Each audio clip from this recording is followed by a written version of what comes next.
ওখানে জাল পেতে ঘাটে শুয়েছিল। সে এমন ভয় পেয়েছিল সে আর বাঁচেনি, মারা গিয়েছিল।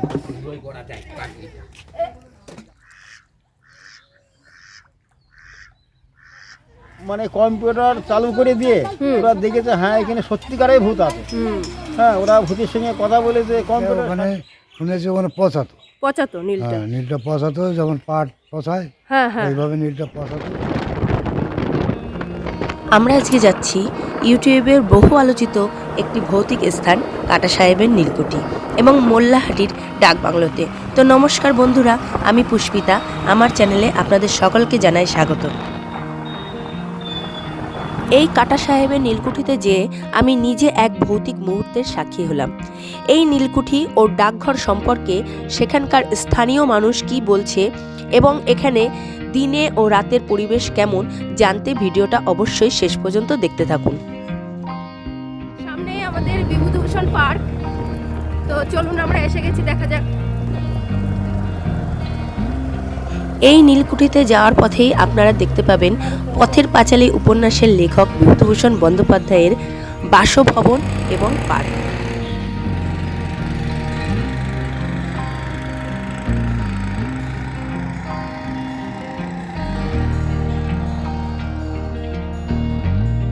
বলছি কাকা, নীলকুঠিটা কত দূর এখান থেকে? হ্যাঁ, এই সোজা রাস্তাটাই কত কিলোমিটার এখান থেকে? বিভূতিভূষণ পার্ক তো, এটা পার্কের থেকে কত কিলোমিটার? হ্যাঁ, 7-8 কিলোমিটার, তাই তো? আচ্ছা আচ্ছা। একদিনের ছুটিতে আপনারা যদি এই ভৌতিক নীলকুঠিতে আসতে চান তাহলে আসতে হবে শিয়ালদহ থেকে বনগাঁ লোকাল ধরে। আপনাদের বনগাঁয় আসতে হবে, তারপরে বনগাঁ স্টেশন থেকে টোটো ধরে আপনাদের যেতে হবে 96C দত্তফুলিয়া বাস স্ট্যান্ড। এখান থেকে বাস ধরে আপনাদের যেতে হবে নাটাবেড়িয়া। এই নাটাবেড়িয়া মোড় থেকেই টোটো ধরে সোজা কাটা সাহেবের নীলকুঠি।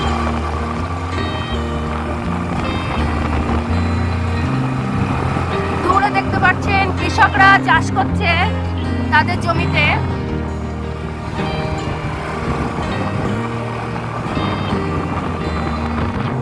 রাস্তায় যেতে যেতে হঠাৎ করে একটা জিনিস আমাদের চোখে পড়লো, তো সেই জন্য আমাদের দাঁড়িয়ে পড়া। আমরা হঠাৎ করে শান্তিনিকেতন স্টেশনে চলে এসেছি। তো শান্তিনিকেতন স্টেশনের ট্রেনের সামনে আমরা দাঁড়িয়ে আছি। তো আপনাদেরকে দেখাই শান্তিনিকেতন স্টেশনের ট্রেনটা, আপনারাও দেখুন আমাদের সঙ্গে।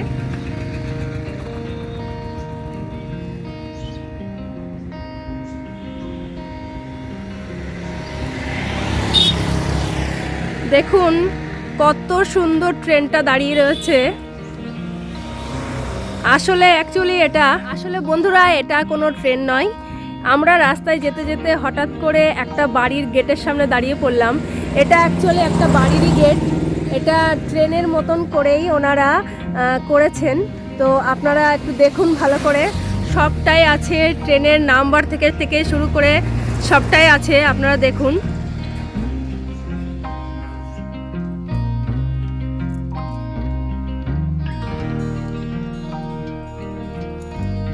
দূরে চাষিদের দেখা যাচ্ছে, ওনারা বসে আছেন চাষ করে, অতিরিক্ত ক্লান্ত হয়ে ওনারা বসে আছেন, ওনারা রেস্ট নিচ্ছেন।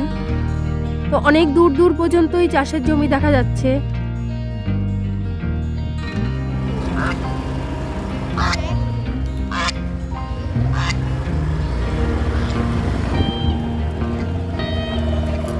গ্রামের অপরূপ দৃশ্য দেখতে দেখতে আমরা চলেছি। আর এই পথে চলতে চলতে একটা কথাই বারবার মনে আসে, আবার আসিব ফিরে ধানসিঁড়িটির তীরে এই বাংলায়, হয়তো মানুষ নয়, হয়তো শঙ্খচিল শালিখের বেশে।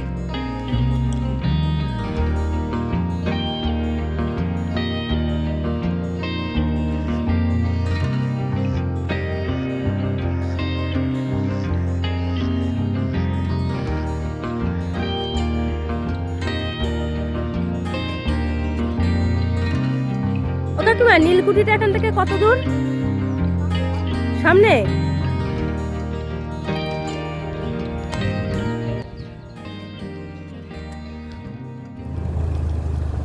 এবার আমরা যাচ্ছি ডাকবাংলোতে। প্রত্যন্ত গ্রাম।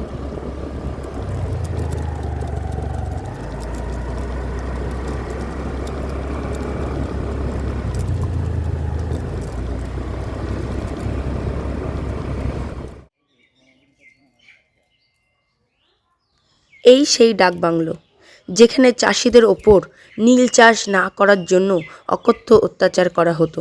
এখানকার মানুষের কাছে শোনা যাক কি হতো এখানে। মানে কোনো কিছু বিষয় জানেন যে এখানে কি হতো না হতো? এখানে ইংরেজদের একটা বাংলো ছিল। এখানে ওই যারা নীল টিল চাষ করতো ইংরেজরা এখানেই চাষ করাতো। আচ্ছা আচ্ছা। হ্যাঁ, তারপরে এটা ছিল বিচারালয় ওদের। এটা বিচারালয়? হ্যাঁ, এখানে যদি কেউ মানে অপরাধ করতো তার বিচার এখানে বসে হতো। আচ্ছা। এটা আমরা শুনেছি অনেক আগে যারা পুরনো ছিল তাদের কাছে। আচ্ছা আচ্ছা, মানে তারা তো এখন কেউই নেই প্রায়? না, তারা এখন কেউই নেই। আমরা শুনেছি তো খুব ছোটোবেলায়। আচ্ছা আচ্ছা। তারপরে যারা ছিল তারাও এরকম কিছু কিছু তাদের কাছ থেকে শুনে বলতো। আচ্ছা আচ্ছা। আচ্ছা, ও পাশে যে নীলকুঠিটা বলছে সবাই, তেমন তো কিছু নেই আর ওখানে, না, প্রায় ধ্বংসবশেষ রয়েছে, একটা পাঁচিল মতন রয়েছে। তো ওখানে অ্যাকচুয়ালি কি হতো? ওখানে নীল চাষ হতো। ওখানেই নীল চাষটা হতো? নীল চাষটা মানে নীলটা ওখানে শুনেছি ওখানে পচাতো। পচাতো নীলটা? হ্যাঁ, নীলটা পচাতো, যেমন পাট পচায় হ্যাঁ হ্যাঁ। ওইভাবে নীলটা পচাতো। পচার পরে ওই জলটা জাল দিয়ে নীল হতো। আচ্ছা আচ্ছা, ওই জলটা জাল দিয়ে নীল হতো। আচ্ছা, ইংরেজরা কি কোথাও থাকতো এই আশেপাশে?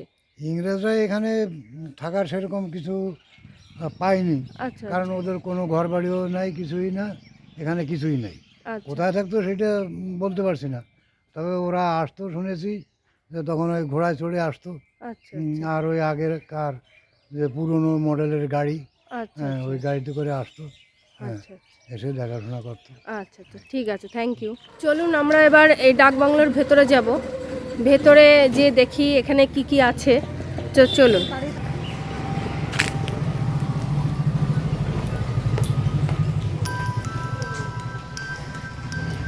এখানে তালা দেওয়া নেই, তালা খোলাই আছে।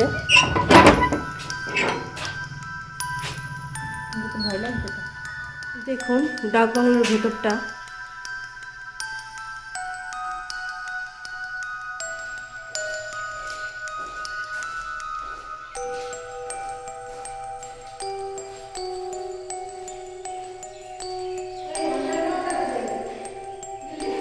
আন্ডারগ্রাউন্ড।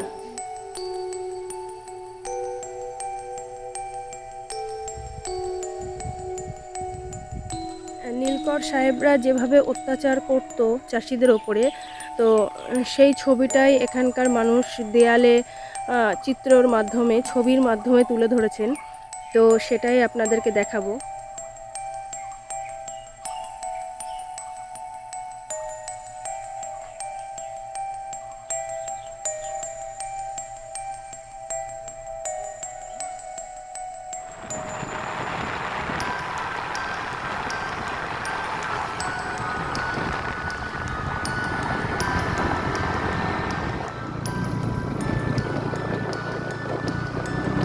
দুদিকে ঘন জঙ্গলের মধ্য দিয়ে আমরা চলেছি নীলকুঠিতে। চারিদিকটা ভয়ানক এবং গা ছমছমে পরিবেশ। দুদিকে তাকালেই বুকটা যেন ভয়ে কেঁপে উঠছে।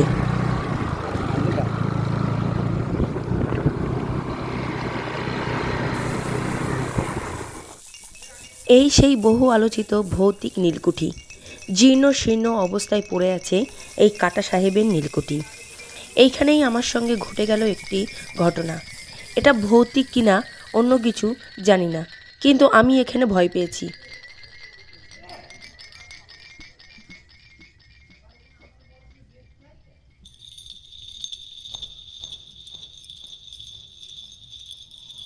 এখানে প্রবেশ নিষেধ বলে দিয়েছে, কারণ এখানের অবস্থা খুব একটা ভালো নেই। আপনারা দেখতেই পাচ্ছেন জীর্ণ শীর্ণ অবস্থা, প্রবেশ নিষেধ। তবু আমরা যা একটু দেখানোর চেষ্টা করব আপনাদেরকে।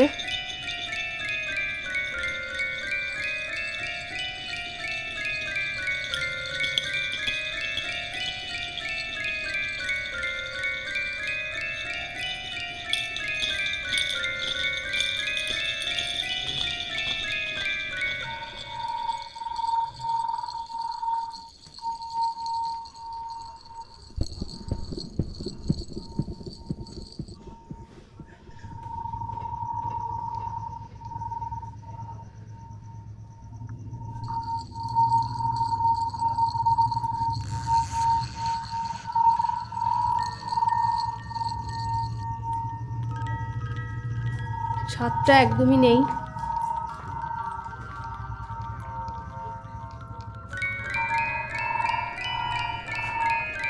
এই সেই সুড়ঙ্গ রাস্তা। এই রাস্তাটাই শোনা যায় ইছামতি নদী পার হয়ে ওপারে গেছে। দেখুন আপনারা।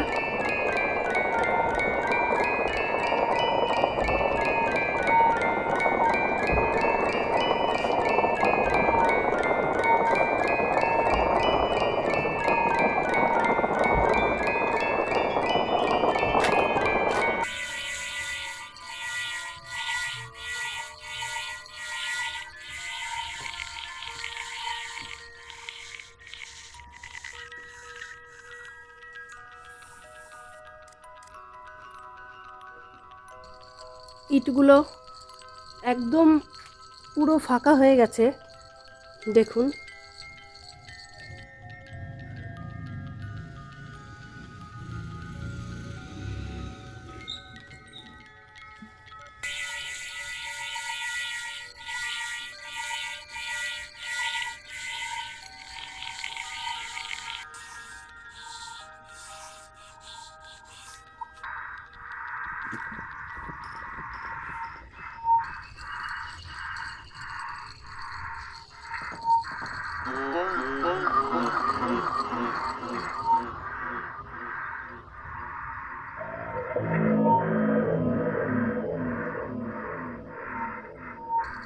এই ভিডিওতে দেখুন আমি পুরো ঘরটা ভিডিও করছি, কিন্তু একটা দেয়ালের ভিডিও হবার পরে ঠিক একটা জায়গায় থেকে আর কোনো ভিডিও হলো না।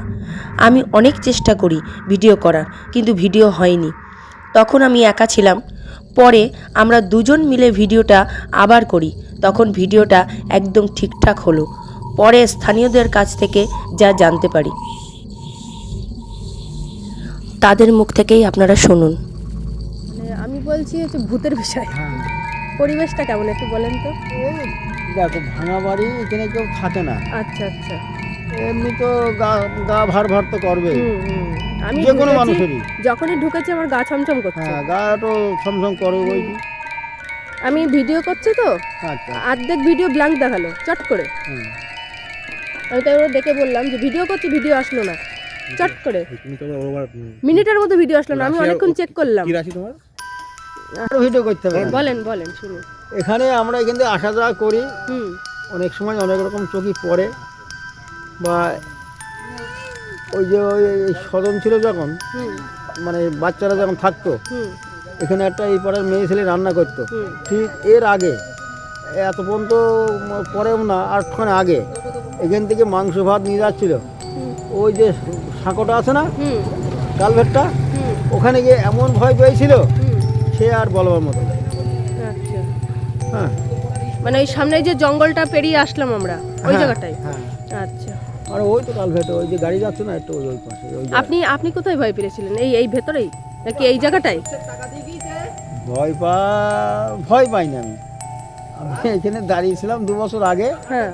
এখন বেলা 1টা বাজে। ও হঠাৎ দেখি ওই এই শুধু আমি তাকিয়ে আছে, হ্যাঁ, হুম হুম ওই জঙ্গলের ভিতর দিয়ে হুম। দেখি একটা নিচের থেকে মাটির থেকে এরকম হাইট হইলেও তোমার 7 ফুট মতো। আচ্ছা আচ্ছা। খুলে এবারে মাথায় বড় টুপি আছে, দুটো হাতি কাটা, হুম পাঞ্জাবির হাতের জামা ছাড়া আছে। হুম হুম এবার আস্তে আস্তে ধীরে ধীরে ধীরে ধীরে এরকম করে আস্তে আস্তে আসছে, হ্যাঁ, হুম। আস্তে আস্তে আমি এখানে দাঁড়িয়ে আছি, কিনা আর কেউ নেই যে কারোর দিকে দেখাবো, সে কেউ ছিল না। তারপরে আমি দেখছি রাস্তা কি করে টপকাই, ও তো শূন্যের উপর বসে আছে তোমার 7 ফুট। হ্যাঁ হ্যাঁ হ্যাঁ। তাহলে এই রাস্তাটা কি করে টপকায় একটু দেখবো। হুম হুম এখান থেকে দাঁড়িয়ে দাঁড়িয়ে সব দেখছি আমি। হুম হ্যাঁ, রাস্তা টপকে গেল, আমি বসেই আছে শূন্যের উপরে। ওখানে সমাধি আছে না, হুম। ওই সমাধির ওখানে গিয়ে আর আমি কিছু পাইনি। আচ্ছা আচ্ছা, মানে ওই জঙ্গলের ভেতরেই সমাধিটা আছে? না না, এই নিচে আছে, ওদিকেও আছে আচ্ছা সমাধি। আচ্ছা আচ্ছা। সমাধি 2 জায়গায়। যে তোমরা একটু আমাদের সহযোগিতা করো। 4টে লোক এসেছিল এখানে কম্পিউটার নিয়ে। হ্যাঁ হ্যাঁ, তা ওরা এখানে ছিল সারা রাতি। হুম তা ওরা মানে কম্পিউটার চালু করে দিয়ে ওরা দেখেছে হ্যাঁ এখানে সত্যিকারের ভূত আছে। হুম। হ্যাঁ, ওরা ভূতের সঙ্গে কথা বলে যে কম্পিউটার সাহায্যে। বুঝতে পেরেছি, মেশিন নিয়ে এসেছিল হ্যাঁ, বিভিন্ন হ্যাঁ, রকম। তারপর ওরা আমাদের বলে গিয়েছিল যে এখানে হ্যাঁ মানে খারাপ জায়গা, ভালো জায়গা না। এইটা কারো কোনো ক্ষতি করবে না। ক্ষতি করেছে? না, কারো ক্ষতি করিনি, তবে কীভাবে কি হয়েছিল, আমাদের এইখান থেকে একটা জেলে মারা গিয়েছিল, হালদার মানুষ, ওখানে জাল পেতে ঘাটে শুয়েছিল, সে এমন ভয় পেয়েছিল সে আর বাঁচেনি, মারা গিয়েছিল। আচ্ছা কাকা, এই নীলকুঠির বিষয়ে কি কিছু জানো? কি কি জানো একটু বলো না শুনি। নীলকুঠির বিষয়ে আর কি আর বলবো তোমাদের, এই হাতে তোমার আগে ছিল তোমার, লোকে বলে শুনিতে, আমার তো দেখা কথা না, লোকে বলে শুনিতে ইংরেজদের বাড়ি ছিল ওটা নাকি। আচ্ছা, তারপরে তোমার জমিদাররা এখানে শাসন করতো, নীল চাষ করতো, নীল চাষ যদি কেউ না করতো তাকে মাথায় কাদা দিয়ে তাকে মাথায় নীল বোনা হতো, অত্যাচার করতো পাবলিকের ওপর খুব, এটা গল্প শুনেছি।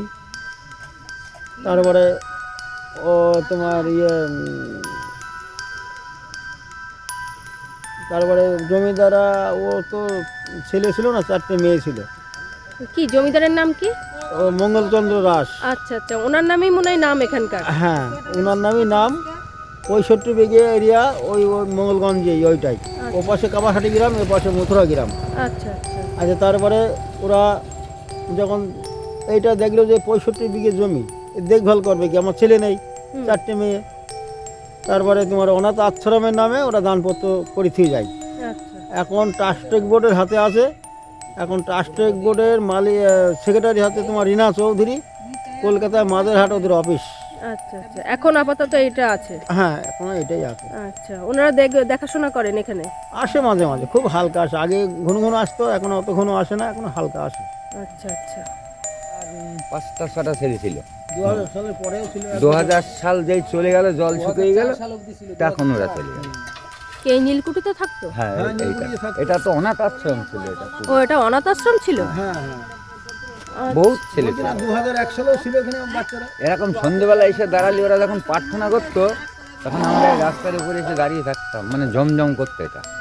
ওরা থাকতে এর মধ্যেই থাকতো। হ্যাঁ, এই বিল্ডিং এ বিল্ডিং ভালো ছিল। তখন তো এই নতুন বিল্ডিং একদম পুরো, জানলা দরজা সম্পূর্ণ, রান্নার লোক, ডাক্তার, পিছনে আরেকটা বাড়ি, তারপরে প্রত্যেকটা 2টো করে ছেলে শুতে পারবে এমন করে খাট, মশারি, ডাক্তার পর্যন্ত ছিল ওদের, খুব ভালো ছিল, জমজম ছিল খুব।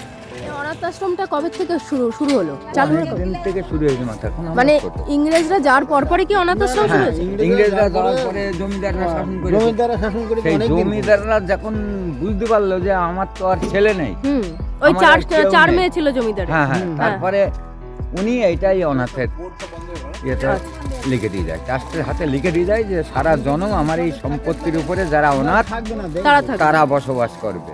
আচ্ছা আচ্ছা, আপনি চলে যাওয়ার সময়, যখন আমার চলে যাওয়ার সময় হয়েছে, আমি আপনার কাছে দিচ্ছি, তখন আপনার চলে যাওয়ার সময় আপনি ওইরকম কমিটি দেখে আবার তার কাছে হ্যান্ড ওভার করবেন। আচ্ছা আচ্ছা বুঝতে পারছেন? এই জন্যই এইটাই, কেউ কোনো বাড়ি ঘর দর কেউ কিছু করতে পারে না। আচ্ছা এটা ওদেরই হাতে রয়েছে। আচ্ছা, অ্যাকচুয়ালি তো ওরা এখনো খাজনা দেয়, এই দানপত্র করা তো। সম্পত্তির হ্যাঁ দানপত্র করা। হ্যাঁ, ওই জন্যই এখানে কেউ হস্তক্ষেপ করতে পারে না। তা- এমন কায়দা করে দলিল করা যে ও আর কিছু করতে পারবে না। আচ্ছা আচ্ছা, তুমি এখানে কোনো রকম কিছু করবে, ওরা থানায় ওখান থেকে ফোন করে দেবে, তা তো হবে। তোমাকে সঙ্গে সঙ্গে অ্যারেস্ট করবে। অনেক ভৌতিক কাহিনী এবং ভৌতিক মুহূর্তের সাক্ষী থেকে চললাম বাড়ির উদ্দেশ্যে। তো বন্ধুরা, আমার ভিডিও এই পর্যন্ত। যদি আপনাদের ভালো লেগে থাকে অবশ্যই সাবস্ক্রাইব করবেন, আমার পাশে থাকবেন, তাহলে অনেক ভিডিও নতুনভাবে তৈরি করব। তো বন্ধুরা, নমস্কার।